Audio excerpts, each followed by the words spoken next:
Welcome to another Making Made Easy video. I just released a new version of my AI-powered automated coding system, Function Former 2. In the last video, I showed how it works using Mistral 7B. But in this video, we're going to put Mistral 7B up against two other LLM models.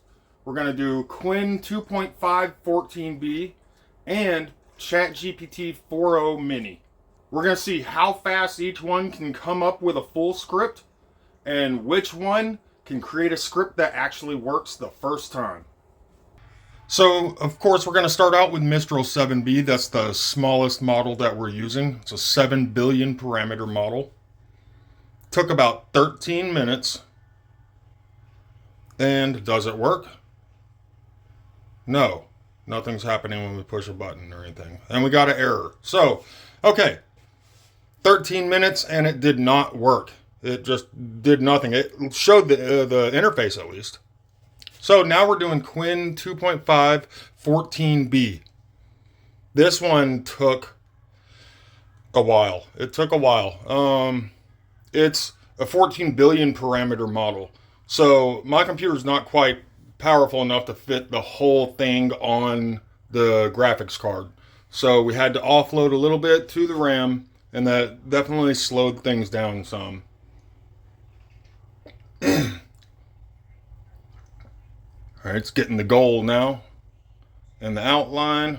Alright, here's the code. It took drastically longer than Mistral 7B.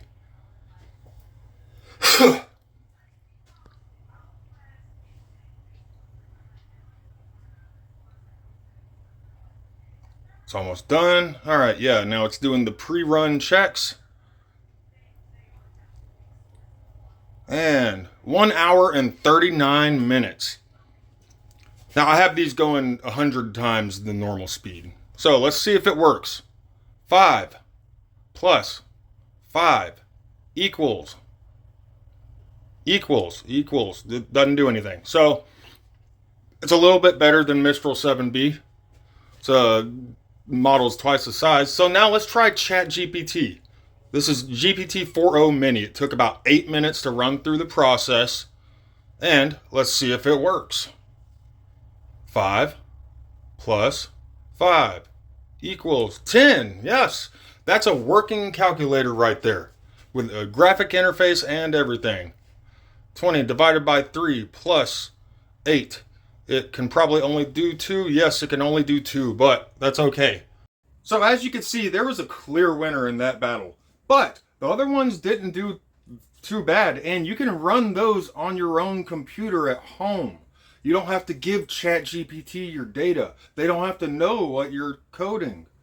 So there's trade-offs, advantages. It just depends on your use case.